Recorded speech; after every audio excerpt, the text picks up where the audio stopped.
ఇలా రేవంత్ రెడ్డి గారు ఒక్క నిమిషం చెప్తా ఒక్క నిమిషం ఇది సందర్భం అది కాదు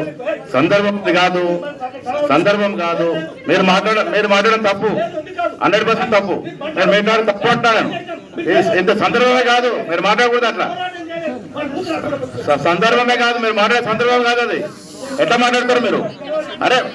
మన ఆదరించలేదు ఆదరించడం ముఖ్యమంత్రి రెడీ ఉంటే మీరు రానంటే ఏమన్నట్టు అది కాంట్రాక్ట్ చేయడానికి వచ్చారా మీరు మీ వ్యక్తిగత స్టేట్మెంట్ బయట ఇవ్వండి ఇక్కడ కాదు కదా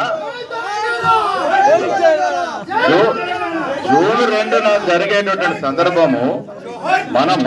మన తెలంగాణ కోసం మనం జరుపుకున్న పండగ అది మీరు కాంట్రాక్ట్ చేసేట్లవుతానా ఇది సందర్భం కాదు ప్రతి దగ్గర ఒక్కటి వినండి మీరు ప్రతి దగ్గర ఇప్పుడు రాజకీయ అవసరాలు వేరు రేపు తెలంగాణ కోసము తెలంగాణ ఏం తప్పు మాట్లాడుతున్నారు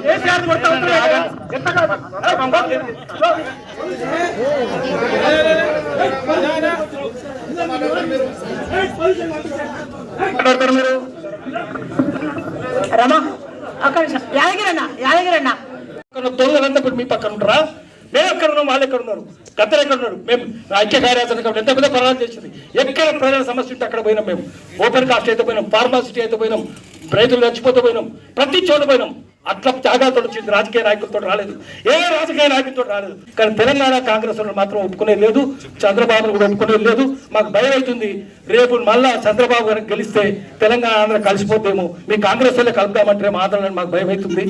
ఎందుకంటే అటువంటి సూచనలు కనిపిస్తున్నాయి కాబట్టి మిత్రులారా లాఠీ లేపడానికి లాఠీ పట్టుకొని ఉందాం లూటీ చేసాం లాఠీ లేపుదాం మేము 2వ తారీఖు జరిగేది మేము బాయ్కాట్ చేస్తున్నామని ఇప్పుడే హెచ్చరిస్తున్నాం అట్లా ప్రకటిస్తున్నాము మేము రావాలంటే మీరు దానికి అర్హత సంపాదించాలి లేకపోతే చేసిన తప్పులని సరిదిద్దుకోవాలి లేకపోతే మేము తెలంగాణ ప్రజలు ఇంకా పిలిపిస్తున్నాము జనవరి 2వ నాడు మీరు చేసే సన్మానాలకు ఏ ఉద్యమకారులు పోవద్దని చెప్పి మేము శాసిస్తున్నాం. నమస్కారం.